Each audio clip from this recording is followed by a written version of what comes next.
grâce, la paix du cœur, la consolation, l'espérance et la grâce de Dieu. Il est vivant, il est l'ombre de Dieu, la parole de Dieu, est péché sur la terre. Jésus-Christ est le roi de l'univers, qui nous donne la grâce et la vie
célébrer, nous voulons t'adorer, nous voulons te chanter, te rendre toute la gloire.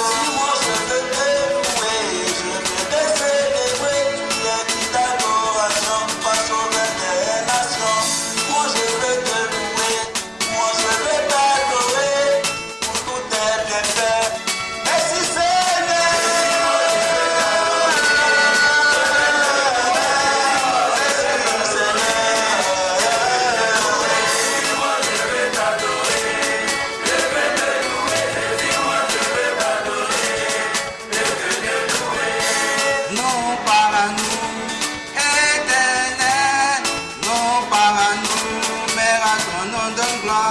À cause de ton œuvre, de ta fidélité, à cause de ta grâce et de ton amour, tes œuvres sont grandes et admirables. Seigneur Jésus, Dieu tout-puissant, tes voies sont justes et véritables. Roi des nations, qui ne craindrait ton nom.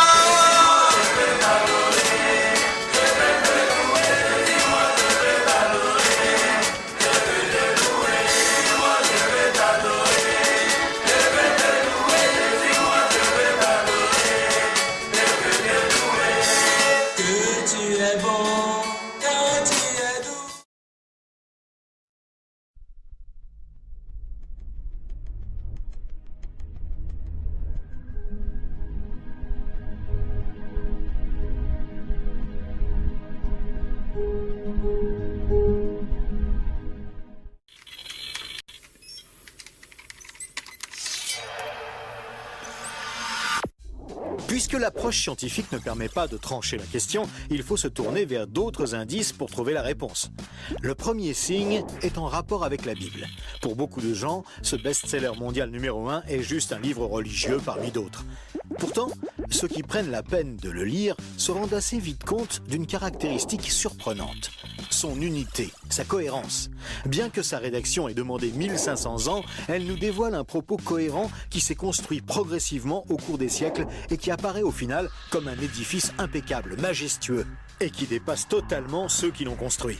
Des premières pages aux derniers mots, elle est centrée autour d'un même sujet, la connaissance de Dieu, le Messie et le plan du salut divin pour l'humanité.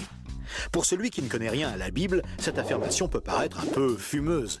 Pour lui, c'est juste des mots, des concepts abstraits, de la spiritualité, sans rapport avec le monde réel. Mais pour celui qui la lit et cherche un peu, l'évidence devient de plus en plus écrasante que quelqu'un, derrière ce livre, au travers de centaines d'épisodes, de miracles, de prophéties et d'événements surnaturels, quelqu'un a construit un message qui nous est adressé. Par exemple, Moïse expose clairement la base de la relation avec Dieu et annonce la venue du Messie. 5 siècles plus tard, David, parmi d'autres, prophétise les détails de la crucifixion tout en engendrant les ancêtres de Jésus. 300 ans plus tard, c'est l'œuvre monumentale d'Ésaïe qui complète de façon saisissante le portrait du Messie, annonce son sacrifice, sa résurrection et la future restauration mondiale. Et c'est comme cela tout au long des 66 livres de la Bible, avec des centaines de détails et révélations surnaturelles. Et cela pose une vraie question. Comment cette quarantaine d'auteurs tellement différents, Moïse, David, Salomon, Ésaïe, Daniel ou Jésus, qui a accompli des dizaines de prophéties par le seul fait d'exister, comment peuvent-ils parler d'une seule voix et aborder chacun une facette du même message ? Sans se connaître, ils se confirment mutuellement et construisent le même tableau, un seul tableau immense et qui les dépasse totalement. C'est complètement incompréhensible et impossible à réaliser. Ils ont été chefs d'État, bergers, prophètes ou apôtres. Ils ne se sont jamais connus, ont vécu à des siècles d'écart et sont pourtant en parfaite unité, centrés exactement autour du même sujet. Impossible, n'est-ce pas ? Et c'est un cas totalement unique. Ni le Coran, qui ne s'appuie que sur un seul homme, sans antécédent, ni aucune confirmation postérieure, ni les écrits hindous, truffés de récits légendaires, ni aucun texte religieux de l'Antiquité n'a ce caractère unique. La Bible seule comporte cette sorte de filigrane attestant de sa véritable origine. Le second signe est lui aussi au cœur des passions les plus extrêmes. Il s'agit du peuple juif. Étrangement, le simple fait de parler d'Israël déchaîne des réactions quasi irrationnelles. Certains veulent son extermination, alors que d'autres le voient comme le paradis sur terre. Mais si on veut bien rester calme et juste considérer les faits, l'histoire, il y a pourtant de quoi s'interroger sérieusement. Comment ce peuple, haï depuis toujours, déporté une première fois, puis revenu sur sa terre il y a 24 siècles, puis déporté à nouveau et dispersé dans le monde entier pendant 17 siècles, comment a-t-il pu survivre? Et comment est-il demeuré un peuple distinct? Aucun autre peuple n'a jamais connu une telle trajectoire, défiant toutes les lois historiques. Comment a-t-il pu reformer un État et même se remettre à parler son ancienne langue? Ça n'est jamais arrivé à aucun autre peuple. Il y a 25 siècles, le prophète Ésaïe posait une question étrange. Un pays peut-il naître en un jour?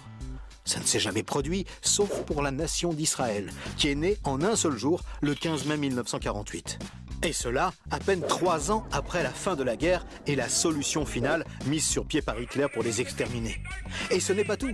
Le lendemain, Israël était attaqué par les armées de 4 pays arabes supérieurs en nombre et en armement, et il a pourtant gagné la guerre. Des soldats ont même raconté avoir assisté à des interventions surnaturelles. Étrange, non? Par la suite, malgré le rideau de fer, des milliers ont émigré de l'ex-URSS, accomplissant une antique prophétie qui mentionnait le retour des Juifs depuis le pays du Nord. Si on considère sa contribution à la science, les Juifs ont remporté 20% des prix Nobel, alors qu'ils ne sont que 0,2% de la population mondiale. Comment est-ce possible? 150 ans avant, ce n'était qu'un pays désolé, entièrement livré à la mauvaise herbe. Et aujourd'hui, on en parle comme d'un miracle d'agriculture. Ésaïe avait prédit que même le désert refleurirait. Et on trouve aujourd'hui des cultures jusque dans le Negev. Interrogé par le roi de Prusse, Frédéric II, qui lui demandait une preuve de l'existence de Dieu, son chapelain lui avait répondu « Les Juifs, sire, les Juifs ». Et d'où vient la première religion mondiale? De Jésus, un juif, dont l'enseignement, la mort et la résurrection continuent à impacter en profondeur la société humaine. Évidemment, ce peuple est loin d'être un modèle, et il a souvent sombré dans la corruption. Mais la Bible déclare que Dieu en a fait un signe parmi les nations. Qui pourrait dire le contraire? Pour terminer ce bref survol, une considération d'ordre moral. Encore un sujet tabou et pourtant... La Bible présente le bien et le mal comme des valeurs absolues, des valeurs extérieures à l'homme, qui les perçoit cependant par le moyen de sa conscience. Au contraire, la vision matérialiste de l'homme affirme que le bien et le mal sont des notions culturelles, relatives, résultant d'un long processus évolutif de l'être humain. Pourtant, tout le monde considère certaines valeurs morales comme supérieures à tout le reste. Par exemple, violer une petite fille, massacrer des bébés, commettre un génocide ou laisser quelqu'un mourir de faim sont considérés comme cruels et inacceptables. Même si certains tortionnaires ont affirmé qu'ils n'y voyaient rien d'immoral, nous pensons qu'ils n'avaient pas le droit de faire ça. Mais pourquoi le pensons-nous? Pourquoi pensons-nous que certains préceptes moraux sont supérieurs?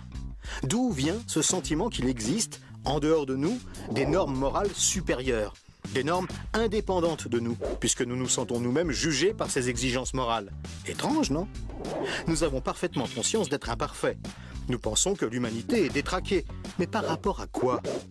Ce sentiment de culpabilité contredit d'ailleurs la théorie de l'évolution et son hypothétique lutte pour la survie. Et pourquoi l'homme aspire-t-il au merveilleux, au paradis, quelle que soit sa culture? D'où vient ce sentiment intérieur qui fait exactement écho au récit biblique? Cette conscience, issue de nulle part et en parfait accord avec la Bible, constitue encore un autre signe tangible, bien difficile à nier.